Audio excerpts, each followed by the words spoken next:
I want you to imagine something with me right now. Close your eyes if you can. Picture yourself standing in front of a massive door, the kind of door that looks like it weighs 1,000 pounds, carved from ancient wood, towering above you. Behind that door is everything you've ever wanted, every dream, every answered prayer, the love, the abundance, the health, the peace. It's all there, waiting. And here's what I need you to understand, what science is now proving with absolute certainty. That door has never been locked, not even for a moment. The only thing keeping it closed is the frequency your brain is broadcasting. You see, your skull isn't just bone-protecting grey matter. It's a radio tower, transmitting signals every single second of your existence, and the universe is responding to those signals with mathematical precision. When I first discovered this truth decades ago, people thought I was speaking poetry or religion. They called it mysticism, faith, wishful thinking.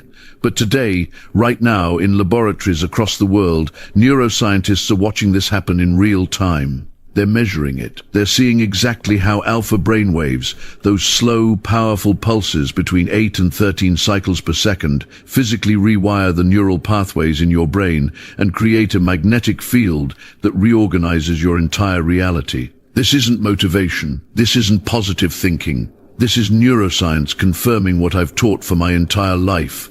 You are not a victim of your circumstances. You are a creator, standing at a control panel, and most people don't even know the buttons exist. Today, I'm going to show you exactly which buttons to press. I'm going to walk you through the specific, scientifically validated process that allows you to slip into alpha state, reprogram the subconscious mind that's been running your life on autopilot, and quite literally sculpt new neural circuits that make success, love, and abundance as natural to you as breathing. But I need you to do something for me. I need you to set aside everything you think you know about how life works, just for the next hour. Because what I'm about to share with you is going to challenge every limiting belief that's been planted in your mind since childhood. You know, for years I watched people struggle. Good people, honest, hard-working people who prayed and hoped and wished with all their might for change, yet nothing moved. Same job, same relationships, same bank account, same pain, and the tragedy wasn't that they lacked faith or desire. The tragedy was that nobody ever taught them the operating system of their own mind. Think about this. You live your entire life inside your brain, yet most people know more about how to operate their smartphone than they know about the 3-pound universe between their ears. We go to school for years, and nobody, not one teacher, sits us down and says, "Let me explain how thoughts become things. Let me show you the mechanism." So people keep pushing. They use willpower. They try to force change through conscious effort alone, not understanding that the conscious mind controls maybe 5% of your behavior. 5%. The other 95%. That belongs to the subconscious. It's like trying to change the direction of a massive ship by blowing on the sail while the engine below deck is running full speed in the opposite direction. You're not going to get where you want to go, and you're going to exhaust yourself trying. Now, here's where it gets beautiful. Here's where science and spirituality shake hands and smile at each other. Neuroscientists have discovered that when your brain produces alpha waves, something miraculous happens. The critical factor, that bouncer at the door of your subconscious that normally blocks new ideas and says, "Nope, this doesn't match our existing programming," that bouncer takes a break. He steps aside. And suddenly, the subconscious mind becomes suggestible, receptive, plastic, ready to be reshaped. In alpha state, you're not fighting against years of conditioning. You're gently, powerfully, naturally installing new software. Let me tell you what's happening inside your skull right now. Your brain contains roughly 86 billion neurons. Imagine them like a massive city, the most complex structure in the known universe, constantly lighting up with electrical signals, communicating through chemicals, building highways of connection. Every thought you think, every emotion you feel, every memory you hold, it's all encoded in the patterns of these neurons firing together. Scientists have a saying, neurons that fire together, wire together. This is called neuroplasticity, and it's perhaps the most hopeful discovery in modern neuroscience. It means your brain is never fixed, never permanent, never stuck. At any age, at any stage, you can build new neural pathways. You can quite literally change the physical structure of your brain through focused thought. Now, your brain operates at different frequencies depending on what you're doing. When you're anxious, stressed, rushing through your day, you're in beta waves. That's 13 to 30 cycles per second. Everything's fast, reactive, survival-oriented. The world feels like a problem to be solved. But when you close your eyes, take a deep breath, and begin to relax, something shifts. Your brainwaves slow down. You drop into alpha, 8 to 13 cycles per second. This is the frequency of creativity, meditation, daydreaming. It's the state you're in right before you fall asleep and right as you wake up. And here's the key. In alpha state, the bridge between your conscious and subconscious mind opens wide. Messages can travel both directions freely. I discovered this truth not in a laboratory, but in the laboratory of human suffering and transformation. For decades, I worked with people who came to me broken, ill, bankrupt, hopeless, people who had tried everything else. And I watched again and again as those who learned to enter alpha state and impress new ideas upon their subconscious mind experienced changes that others called miraculous. But they weren't miracles. They were principles in action. Natural laws operating exactly as they're designed to operate. I remember a woman who came to me, her body riddled with illness, told by doctors she had months to live. She learned what I'm teaching you today. Every night, she would relax herself into alpha state, and instead of dwelling on disease, she would feel herself healthy. She would imagine, with emotional intensity, her body whole and perfect and strong. She didn't deny her current reality, but she refused to give it all her mental energy. She redirected that energy toward a new blueprint. 6 months later, she went back to those same doctors. They couldn't find the illness. They used words like spontaneous remission and unexplained recovery. But there was nothing spontaneous about it. She had systematically, deliberately rewired her brain, and her brain had rewired her body. Your brain doesn't distinguish between a vividly imagined experience and a real one. This has been proven. When you imagine yourself succeeding, the same neural networks light up as when you actually succeed. Your brain is rehearsing, it's building the circuits, it's preparing the pathways.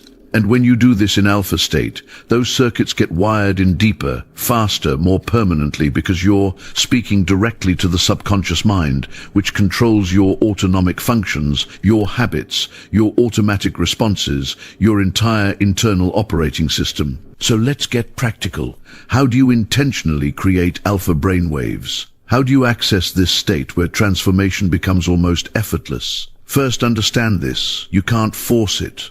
You can't strong-arm your way into alpha. It's not about trying harder. It's about letting go. It's about releasing the grip of conscious control and allowing your mind to settle like sediment in water.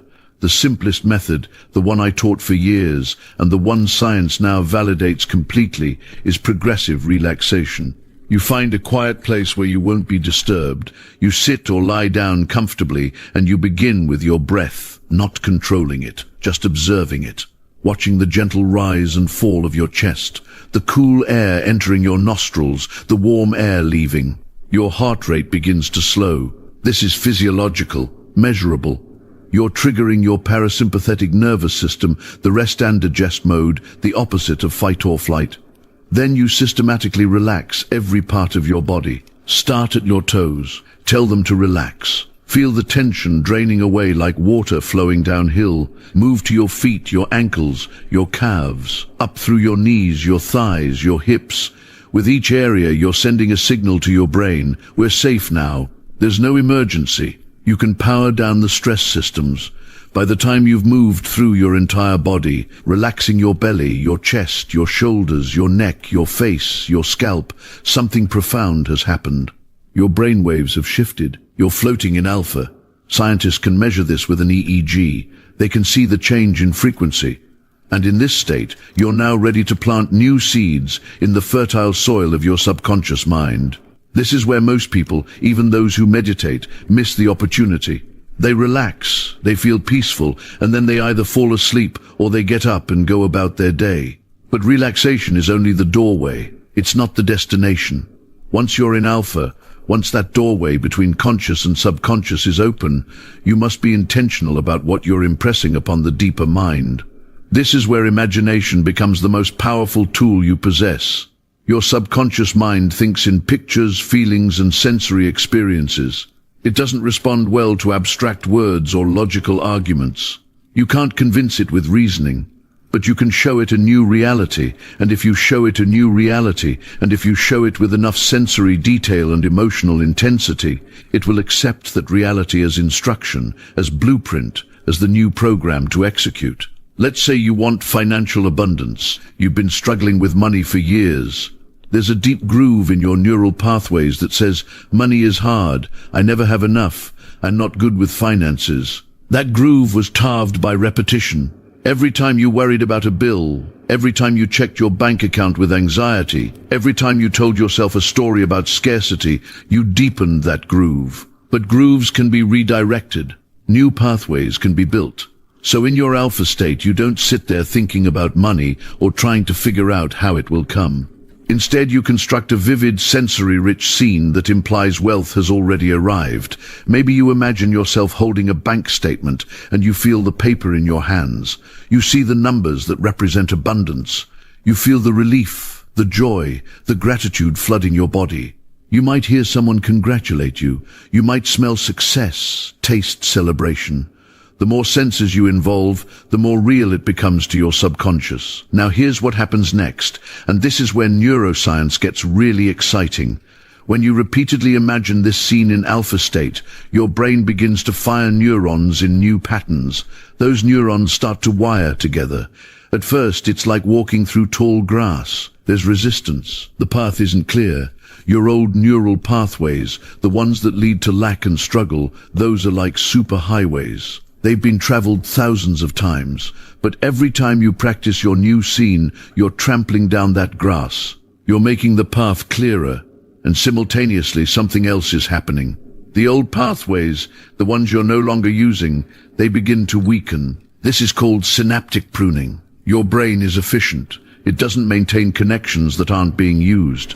So the neural circuits that supported your old identity, your old limitations, they start to dissolve. This isn't metaphor. This is measurable biological change. Scientists can literally watch brains rewire in fMRI machines. They can see when someone has practiced a new skill or adopted a new thought pattern, the physical structure changes. Gray matter density increases in certain areas. Connections strengthen or weaken based on use.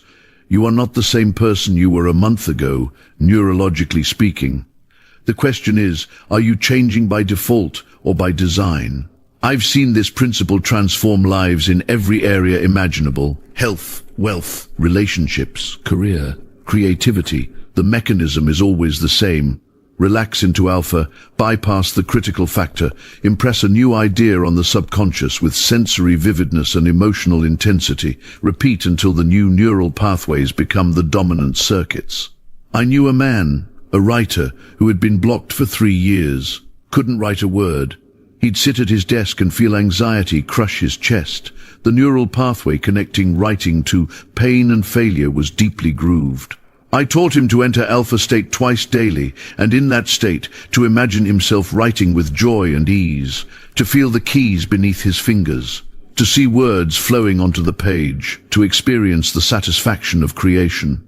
He didn't try to figure out what to write. He didn't analyze his block. He simply rehearsed a new neural pattern. Within 2 weeks, he was writing again. Within 2 months, he'd completed a manuscript. His brain had literally built new associations. The old circuit weakened, the new circuit strengthened. Writing was no longer connected to suffering in his neural network. It started to feel good, it started to feel natural, and the more he practiced, the more automatic it became. This is the principle at work in your life right now, whether you're aware of it or not. Your brain is constantly forming new pathways, constantly reinforcing what you repeat, constantly becoming what you practice. If you practice anxiety, you get better at anxiety. If you practice confidence, you get better at confidence. If you practice telling yourself, I can't do this, you wire that belief deeper into your neurology. If you practice telling yourself, I'm learning and growing, you wire that belief instead. The question isn't whether your brain is being shaped. The question is, are you shaping it intentionally or are you letting old patterns shape it by default? Let me share something that changed my understanding of this completely. I once worked with a woman who had severe public speaking anxiety. She was brilliant, accomplished, well-respected in her field, but put her in front of an audience and her body would betray her. Trembling hands, racing heart, a voice that couldn't find its strength. She told me she'd been this way since high school when she'd forgotten her lines in a school play. One moment of embarrassment, decades of conditioning. I asked her to try something. I asked her to spend 5 minutes every morning visualizing herself speaking confidently, not just imagining the outcome, but feeling it in her body. The calm breath, the steady voice, the warmth of connection with her audience. She was skeptical. "That's it?" she asked. "Just imagine it?" "Just imagine it," I said. "But do it with feeling. Do it with belief. Do it every single day." 3 months later, she delivered a presentation to 200 people. She told me afterward that halfway through, she realized she wasn't nervous. She wasn't performing confidence. She wasn't performing confidence. The visualization had become her reality. Her brain couldn't tell the difference between the mental rehearsal and the actual experience. Both created neural pathways, both shaped her nervous system, both built the skill. You see, your subconscious mind doesn't argue with you. It doesn't judge whether your thoughts are true or false, helpful or harmful, based on reality or fantasy. It simply accepts what you consistently impress upon it. It takes your dominant thoughts and turns them into your automatic responses. This is why affirmations work when done correctly, not because of magic, not because of wishful thinking, but because of neurology. When you genuinely believe you're worthy of success, your brain stops scanning for reasons you'll fail and starts scanning for opportunities you'll win. Your reticular activating system, that's the filter in your brainstem that decides what gets your attention, literally reprograms itself based on your beliefs. I've seen this hundreds of times. 2 people attend the same networking event, same room, same conversations happening all around them. One person has been affirming their worthiness, their value, their right to abundance. They notice the investor in the corner. They catch the offhand comment about a project needing someone with their exact skill set. They feel confident enough to introduce themselves. The other person? Stuck in their old belief that they're not quite good enough yet. They see the same room completely differently. They notice people who seem more successful, more polished, more connected. They interpret neutral facial expressions as judgment. They leave early, convinced nothing was there for them.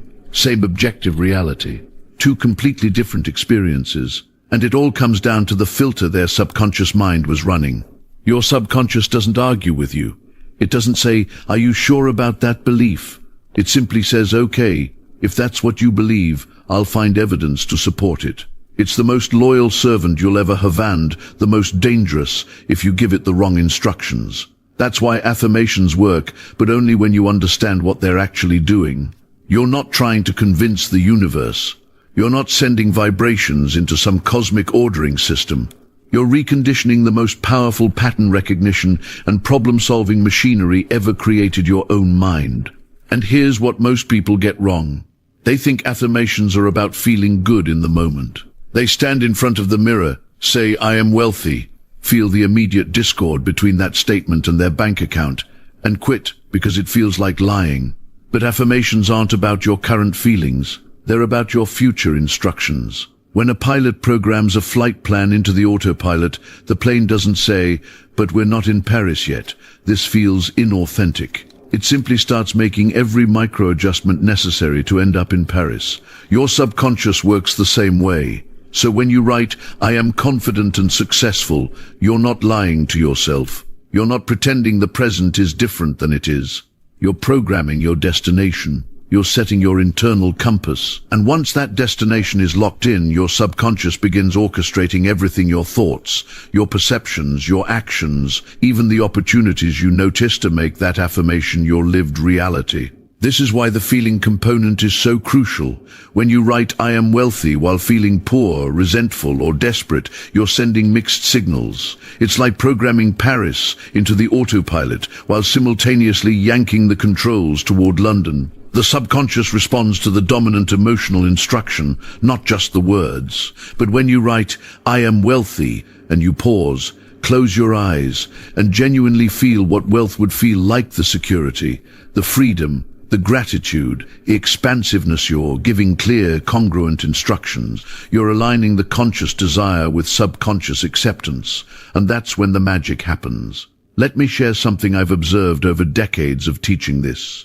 The people who get the fastest, most dramatic results aren't necessarily the ones who write the most affirmations, or who have the most affirmations, or who have the most elaborate rituals. They're the ones who achieve emotional congruence. They're the ones who can genuinely feel the reality of their desire while writing it, even if their current circumstances scream the opposite. I've seen someone living in a tiny apartment write, "I am living in my beautiful, spacious dream home," with such genuine feeling, such vivid internal experience, that within months the external circumstances shifted in ways that seemed miraculous to observers. But it wasn't a miracle, it was law. It was the subconscious, given clear instructions and emotional conviction, rearranging reality to match the internal blueprint. Now, you might be thinking, "Joseph, that sounds wonderful, but how do I generate genuine feeling for something I don't have yet? How do I feel wealthy when my bank account says otherwise?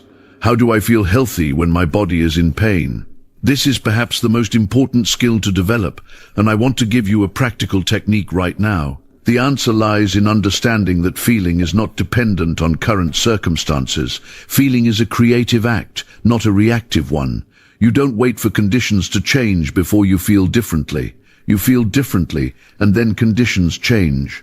Let me share a technique I've used with thousands of people, and it works beautifully. It's what I call the lullaby state technique. Here's how it works. Just before you fall asleep at night, your conscious mind begins to relax its grip. You enter what we call the hypnagogic state, the drowsy, peaceful state between waking and sleeping. In this state, your subconscious mind is most receptive, most impressionable. This is your golden opportunity. As you lie in bed, comfortable and relaxed, instead of rehashing the problems of the day, instead of worrying about tomorrow, you're going to assume the feeling of your wish fulfilled. You're going to imagine a scene that would naturally occur after your desire has been realized. For example, if you desire financial abundance, don't imagine counting money. That's too general, too abstract. Instead, imagine a specific scene. Perhaps you're calling a friend to share good news about a successful business deal. Feel the phone in your hand. Hear your friend's voice congratulating you. Feel the satisfaction, the relief, the joy of financial freedom. Or if you desire health, imagine your doctor saying, "I don't know how to explain it, but you're completely healthy. Whatever was wrong has completely resolved itself." Feel the weight lifting from your shoulders. Feel the gratitude flooding through your body. The key is specificity and sensory richness. The more real you make it in your imagination, the more quickly your subconscious accepts it as fact. And remember, your subconscious cannot tell the difference between a vividly imagined experience and a real one. You loop this scene in your mind, feeling it, living it, until you fall asleep in the feeling of the wish fulfilled. This is critical. You must fall asleep in that feeling. As you drift off, that feeling sinks deep into your subconscious mind, where it begins its creative work. Night after night, you do this. You fall asleep in the feeling of your wish fulfilled. And then something remarkable happens. Your subconscious mind begins to accept this new pattern as truth. It doesn't argue, it doesn't question, it simply receives the impression you've given it night after night and begins to reorganize your outer world to match it. You might wake up one morning with a sudden idea and insight you've never had before. You might feel compelled to reach out to someone you haven't spoken to in years. You might stumble across an opportunity that seems to come out of nowhere. But here's what you need to understand. None of this is coincidence. It's your subconscious mind, now impressed with the feeling of your wish fulfilled, orchestrating events, arranging circumstances, guiding you toward the manifestation of what you've claimed in consciousness. I've seen this happen countless times. A woman once told me she wanted to own her own home, but her finances seemed impossible. Every time she looked at her bank account, fear would grip her. Every time she thought about applying for a loan, doubt would paralyze her. But she began practicing this technique. Every night she would lie in bed and imagine herself walking through the rooms of her own house. She felt the keys in her hand. She smelled the fresh paint. She touched the walls and whispered, "This is mine." She did this faithfully, without forcing, without strain. Within 6 months, a relative she barely knew passed away and left her a sum of money just enough for a down payment. The house she'd been imagining in her mind appeared on the market the very same week. Coincidence? No. Consciousness externalizing itself. This is the principle. Assumption persisted in hardens into fact. You don't need to know how it will happen. You don't need to figure out the logistics. Your job is not to manipulate the outer world. Your job is to impress your subconscious mind with the feeling of the wish fulfilled, and then let the deeper intelligence within you, call it God, call it the subconscious, call it the infinite, bring it to pass in ways you could never have orchestrated with your conscious mind alone. This is why so many people fail. They pray, they visualize, they affirm, and then they spend the rest of the day worrying about how it will happen. They look at their bank account and say, but where will the money come from? They think about their diagnosis and say, but the doctors said it's incurable. They imagine the relationship they want and then immediately think, but I don't even know anyone like that. And in doing so, they cancel out their own prayer. You see, worry is prayer in reverse. When you worry, you are impressing your subconscious with images of lack, failure, and limitation. And your subconscious doesn't judge. It doesn't say, oh, this is just worry, I'll ignore it. No, it accepts it as instruction. It begins to create conditions that match your dominant mental attitude. So if you spend 5 minutes visualizing abundance and then 5 hours worrying about bills, which instruction do you think your subconscious will follow? The answer is obvious. The solution is not to fight the worry. Fighting it only gives it power. The solution is to gently, persistently return to the feeling of the wish fulfilled. Every time doubt arises, don't condemn yourself. Simply redirect. Go back to the inner scene. Feel it again. Live in it again. I remember a woman who came to me desperate for healing. She had been diagnosed with a condition her doctors called progressive and irreversible. She was terrified. And I told her what I'm telling you now. Stop fighting the diagnosis. Stop arguing with the doctors in your mind. Instead, assume the feeling of perfect health. She asked me, but how can I feel healthy when I'm in pain? I said, you don't deny the pain. You don't pretend it's not there. But you also don't give it the final word. Before you sleep, enter into a state where you feel yourself whole, vital and free. Hear a friend congratulating you on your recovery. Feel the relief and joy of being well. And when the mind accepts that's seen as real in the drowsy state before sleep, your subconscious begins immediately to reorganize your body, your cells, your immune system, your vital forces, all moving in harmony toward that accepted end. This is not magic. This is law, the law of mind. Let me share with you another extraordinary case that demonstrates this principle. A businessman came to me years ago, crushed under the weight of financial failure. His company had collapsed. Creditors were pursuing him. He saw no way forward. Every door seemed closed. I asked him one simple question. Can you imagine yourself prosperous? He hesitated. Then he said, I can try. That trying was enough to begin with. Each night, I instructed him to feel the naturalness of financial freedom. Not to beg, not to plead with God or the universe, but simply to assume the feeling of wealth restored. To imagine writing checks with ease, to feel gratitude for resources flowing to him, to sense the relief and confidence of solvency. He practiced this faithfully for several weeks. Then something remarkable happened.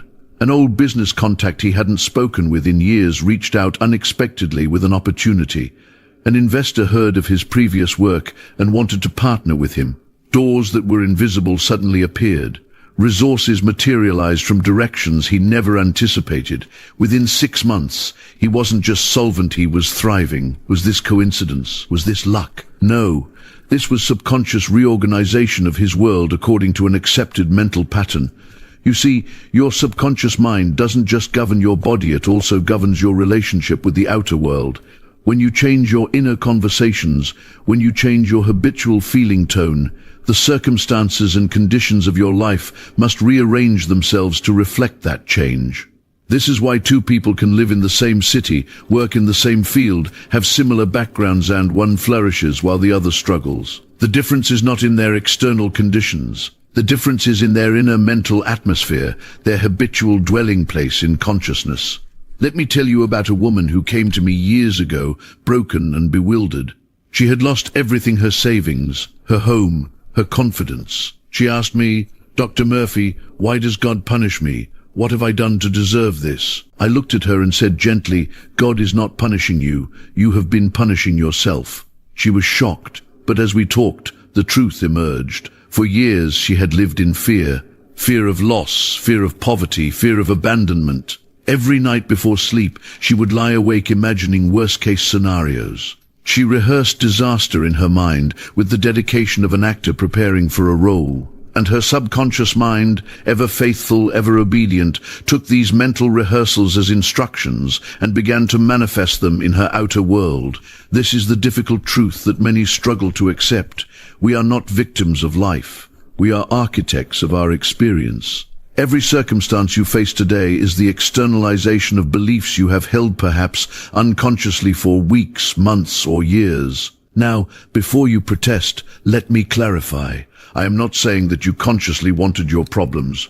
I am not suggesting that anyone deliberately chooses suffering. What I am saying is that your subconscious mind does not distinguish between what you want and what you habitually think about. It only knows what you impress upon it through feeling and repetition. If you constantly think thoughts of limitation, if you say to yourself, "I can never get ahead," "Money always slips through my fingers," "I'm not lucky like other people," your subconscious accepts these statements as truth and works tirelessly to make them your reality. But here is the glorious other side of this principle. If your mind can create limitation, it can just as easily create abundance. If it can manifest illness, it can manifest health. If it can produce failure, it can produce success. The same law that has been working against you can begin working for you the moment you change the direction of your thinking. This is not mysticism. This is not wishful thinking. This is scientific prayer, the application of mental law with precision and understanding. Consider the soil in a garden. The soil does not care what you plant. It will grow weeds just as readily as roses. It operates according to the law of growth, indifferent to the nature of the seed. Your subconscious mind is like that soil. Plant seeds of fear, and you harvest experiences that match that fear.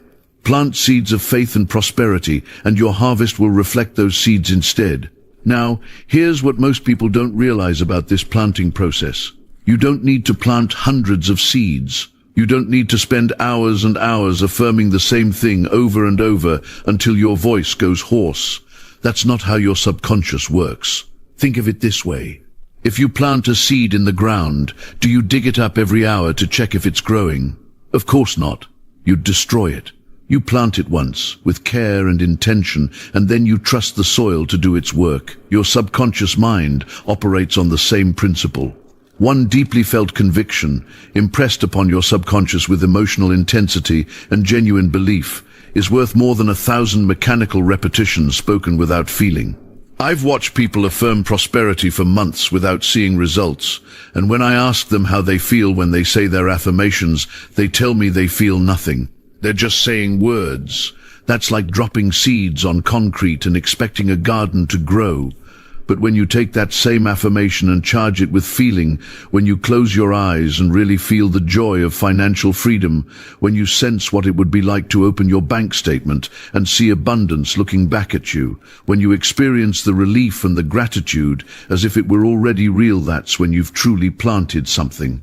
That emotional charge is the water that allows the seed to germinate. Without it, nothing grows. Let me share something with you from my own experience. Years ago, I knew a woman who came to one of my lectures. She was drowning in debt. Bill collectors were calling daily. She felt trapped, suffocated by her circumstances. I taught her this simple technique. Before sleep each night, she would sit quietly and imagine receiving a check in the mail. Not just visualize, she would feel the envelope in her hands, feel the texture of the paper, sense the weight of it. She would see herself opening that envelope with trembling fingers, pulling out the check and reading the exact amount she needed. And most importantly, she would feel the relief, the gratitude, the overwhelming sense that her prayer had been answered. She did this religiously for 30 consecutive nights, and on the 31st day something extraordinary happened. Her estranged aunt, someone she hadn't heard from in over a decade, contacted her out of the blue. This aunt had recently sold a property and felt a sudden, inexplicable urge to share part of the proceeds with my client. The amount? Down to the penny, it matched what she had been imagining. Now, the skeptics will say this was coincidence. But when you've witnessed hundreds of such coincidences throughout your career, you begin to understand that there's a law at work here as reliable and consistent as the law of gravity. The subconscious mind doesn't distinguish between a real experience and one that's vividly imagined with feeling. When you repeatedly impress an idea upon your subconscious with emotional intensity, it accepts that idea as fact and begins to manifest it in your outer world. This is why feeling is the secret. This is why emotion is the language your subconscious understands best. You can repeat affirmations mechanically all day long, but if there's no feeling behind them, if there's no conviction, no acceptance, no faith there, just empty words floating in the air, they have no power to penetrate the deeper levels of your mind where the real creative forces reside. Think of it this way: your conscious mind is like a gardener, and your subconscious mind is like the soil. The seeds you plant are your thoughts and mental images. But emotion feeling is the water that allows those seeds to take root and grow. Without water, even the best seeds remain dormant. With it, they spring to life. This is why I always tell people, don't just say your prayers, feel your prayers. Don't just say your prayers, feel your prayers. Don't just visualize your desires, emotionalize them. Enter into the feeling of the wish fulfilled. When you pray for healing, don't just mouth the words. Feel the vitality coursing through your body. Feel the strength in your limbs. Feel the clear, sharp awareness of perfect health. Experience it now in your imagination as though it were already an accomplished fact. This mental rehearsal is not idle daydreaming. It is conscious, deliberate creation. You are impressing upon your subconscious mind the exact pattern of health you wish to see manifest. And your subconscious, being the faithful servant it is, accepts this impression as instruction. It begins immediately to reorganize the functions of your body to align with this new blueprint. I have witnessed this principle work wonders in cases that seemed utterly hopeless. A woman came to me once, barely able to walk, her joints so inflamed and painful that each step was agony. The doctors had given her every medication available, but nothing provided lasting relief. She was desperate, and in her desperation, she was finally willing to try something different. I taught her this simple practice. Every night before sleep and every morning upon waking, she would close her eyes and imagine herself walking freely, effortlessly, joyfully. She would see herself climbing stairs without pain, dancing at her daughter's wedding, gardening in her backyard, all the activities her condition had stolen from her. At first, she admitted, it felt almost cruel. How could she imagine such things when her present reality was so different? But I urged her to persist. Your imagination, I told her, is the workshop of God. In it, all things are possible. Use it boldly. Within 3 weeks, she reported the first signs of improvement. Within 3 months, she was walking without assistance. Within 6 months, she was completely free of pain. The doctors called it spontaneous remission. I called it the natural result of impressing the subconscious mind with an image of perfect health. Your subconscious does not question. It does not argue. It simply accepts what you persistently present to it as true. If you continually say, I am weak, I am sick, I am limited, it accepts this and produces corresponding conditions in your body. But if you persistently affirm and imagine perfect health, it accepts this equally and proceeds to make it manifest. This is why it is absolutely critical that you become the guardian of your own consciousness. You must stand watch at the doorway of your mind and refuse entry to thoughts of disease, limitation, and decay. When such thoughts knock, they will knock, for they are the habits of years. You must firmly turn them away. Replace them immediately with affirmations of truth. Say to yourself, I am a spiritual being, perfect, whole, and complete. The life of God flows through me now, healing, restoring, renewing every cell of my body. When you speak these truths to yourself with conviction, with feeling, with absolute certainty, something miraculous begins to happen. Your subconscious mind accepts these words as instructions. It begins to work day and night to bring them into manifestation. Your body responds to the life force that flows through every organ, every tissue, every cell. I've witnessed people who were told they had incurable conditions make complete recoveries simply by changing their inner dialogue. Not through denial of the problem, but through affirmation of a greater truth, the truth of their spiritual nature, the truth of the healing power within them. Now, let me address something that confuses many people.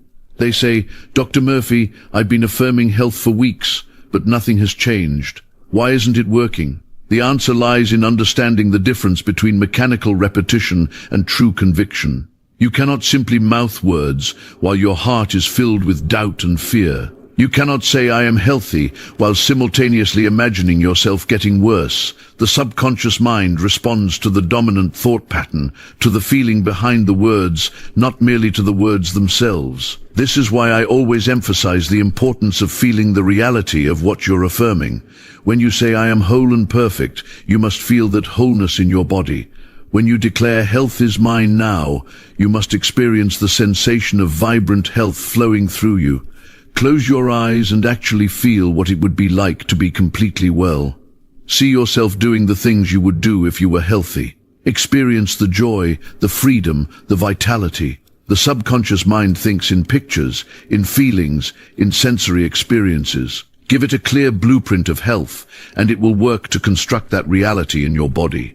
Give it confused, contradictory messages, and it cannot produce clear results. I remember a woman who came to me with chronic pain that had plagued her for years. She had tried everything, doctors, specialists, every treatment available. Nothing worked. When I spoke with her, I discovered that she had been visualizing her pain constantly, talking about it to everyone she met, rehearsing it mentally from morning until night. I taught her a simple technique. Every time she became aware of the pain, instead of fighting it or fearing it, she was to immediately turn her attention to a mental picture of herself completely free, completely well, dancing, moving with ease and grace. She was to feel the joy of that freedom, to give thanks for her healing as though it had already occurred. Within weeks, the pain began to diminish. Within months, it was completely gone. What changed? Not her circumstances initially, but her consciousness. And when her consciousness changed, her body followed. This is the principle that governs all healing, all transformation, all miracles you will ever witness or experience. Consciousness is cause, everything else is effect. Now, some of you might be thinking, but Dr. Murphy, what about medicine? What about surgery? What about treatment? And I say to you, these things have their place. I am not advocating you ignore proper medical care. But understand what is really happening when healing occurs through any means. The medicine, the surgery, the treatment, these are channels through which your subconscious mind operates. They are the means, not the cause. The real healing power is within you. It always has been. The doctor dresses the wound, but God heals it. This is an ancient truth that modern medicine is only beginning to understand. I've seen people recover from the same illness with completely different treatments. I've seen people fail to recover despite the most advanced medical intervention. What makes the difference? The consciousness of the patient, their belief, their acceptance, their inner conviction. When you believe the treatment will work, when you trust the process, when you align your consciousness with health and wholeness, that's when healing happens. The treatment becomes the pathway through which your own infinite healing power flows. But you must remove the blocks. You must stop the negative imaging. You must cease the fearful thinking that says, I'll never get better. This is too serious. My condition is permanent. Every time you say these things, you are impressing your subconscious mind with the pattern of disease. You are actually strengthening the very condition you want to eliminate. You are pouring mental and emotional energy into the mold of sickness. Instead, begin to construct a new mold. Create a mental pattern of perfect health. See yourself whole, vital, energetic. Feel what it would feel like to have perfect health flowing through every cell of your body. Do this morning and night, before you sleep and upon waking. These are the times when your subconscious mind is most receptive, most impressionable. In these twilight states between waking and sleeping, the critical rational mind relaxes its guard, and you can slip your new patterns directly into the subconscious. Speak to your body with love and authority. Say, every cell in my body is being restored to perfect health. My body knows how to heal itself, and it is doing so now. Divine intelligence governs every function of my being. And as you affirm this truth consistently, something remarkable begins to happen. You'll notice changes subtle at first, then undeniable. Perhaps you'll wake one morning with less pain, more energy, a lightness you haven't felt in months. These aren't coincidences. They're the natural result of your mind's communion with the infinite healing presence within you. I've witnessed people transform their health through this practice in ways that astounded medical professionals. A man with chronic digestive issues that had plagued him for years found complete relief after 3 weeks of nightly healing affirmations. A woman facing surgery for a condition doctors considered inevitable watched it resolve naturally. Her physician called it spontaneous remission. I call it the expected outcome when you align with the healing principle that created your body in the first place. Your body wants to be well. Health is its natural state. Disease is a disruption, an interference with the normal flow of life through your being. When you remove mental blocks, the fear, the worry, the dwelling on symptoms, you allow this flow to restore itself. You become a clear channel for healing power. Now, let me address something important. I'm not suggesting you ignore medical care or professional guidance. Use every resource available to you. But recognize that even the finest treatments work through your body's own healing mechanisms. The medicine supports, but your subconscious heals. The two work together beautifully when you believe in your body's recuperative power. Think of yourself as a partner in your healing, not a passive recipient. You're not waiting for something external to fix you. You're activating the healing intelligence already present in every cell, tissue, and organ. You're reminding your body of what it already knows how to do. As you continue this practice, extend it beyond yourself. Pray for the healing of others with the same conviction you hold for your own health. See them whole, vibrant, radiating wellness. This doesn't diminish your own healing, it amplifies it. The healing current flowing through you strengthens as you direct it toward others. Your subconscious mind doesn't recognize separation the way your conscious mind does. When you pray for another's healing, you're not dividing your energy or expanding your capacity to receive and transmit the healing principle. Think of it like a muscle that grows stronger with use. Every prayer for another's wellness exercises your faith, deepens your connection to the infinite healing presence. I've witnessed this countless times. A woman struggling with chronic pain began praying daily for her sister's recovery from surgery. Within weeks, her own pain diminished significantly. She didn't understand why at first, until she realized in affirming healing for her sister, she was affirming the principle of healing itself. And that principle, being universal, responded in her own body as well. The prayers that heal others are simple and sincere. You don't need elaborate rituals or special words. Simply hold the person in your awareness and affirm.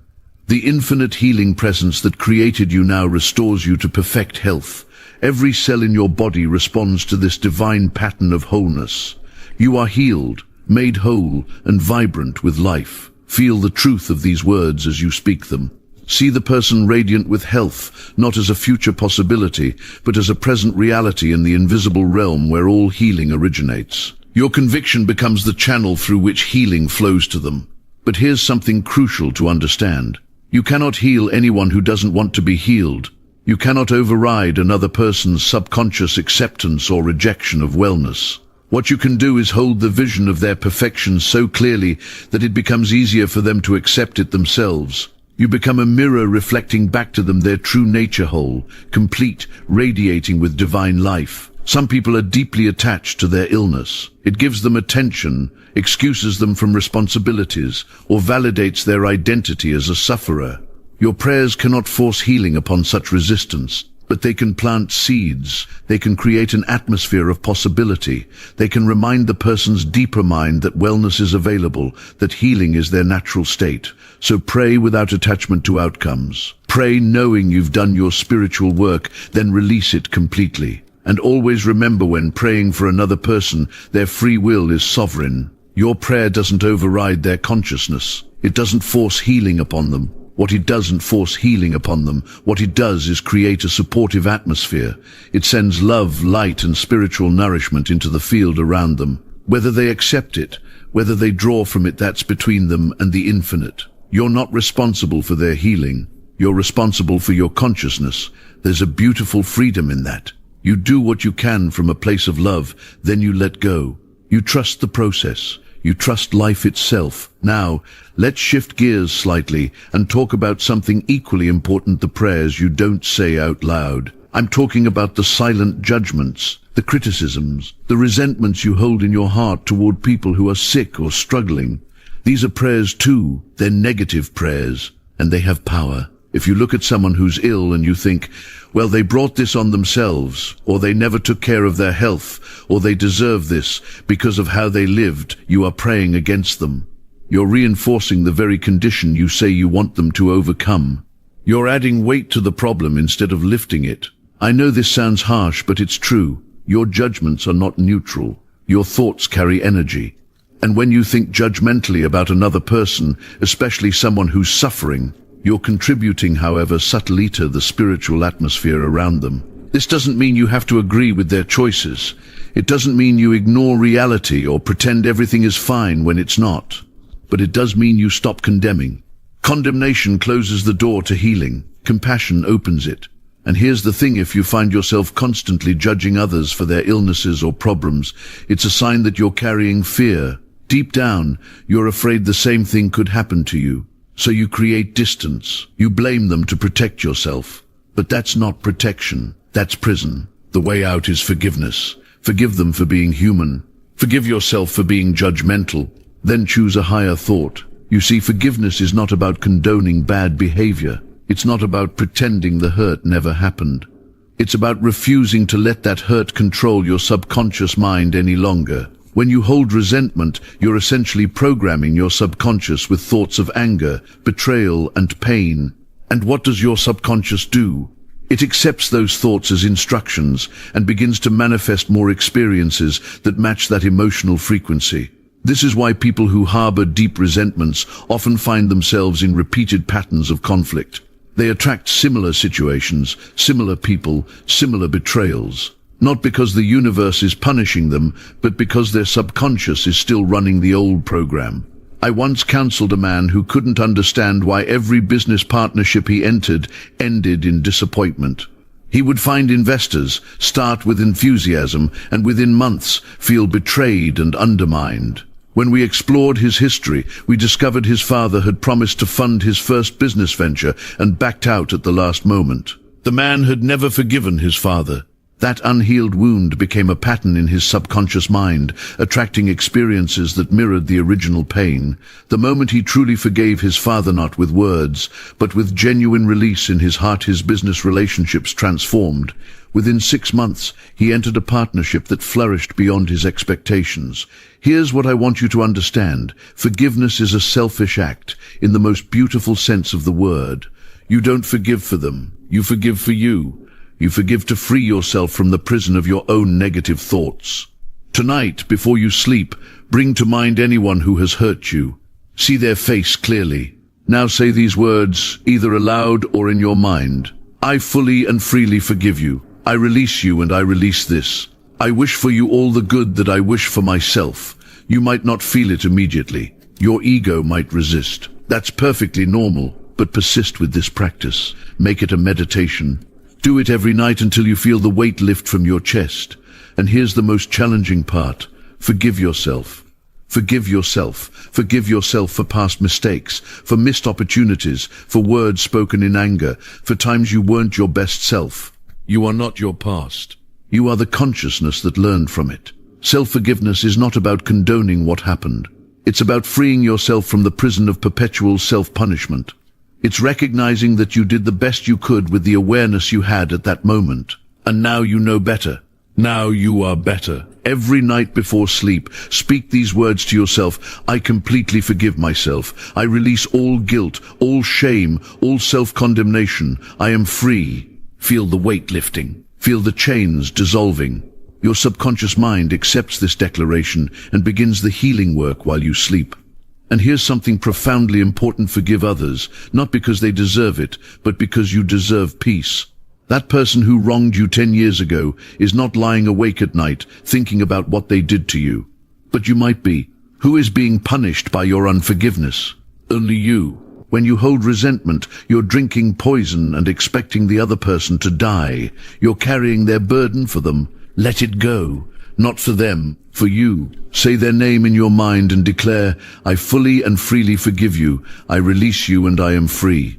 You'll be amazed at the lightness that follows. Now, understand this clearly. You don't need to forget. You don't need to reconcile. You don't need to put yourself back in harm's way. Forgiveness is not about them at all. It's about you reclaiming your power, your peace, your mental and emotional energy. It's about refusing to let past pain dictate your present reality. Your subconscious mind cannot heal what you constantly rehearse.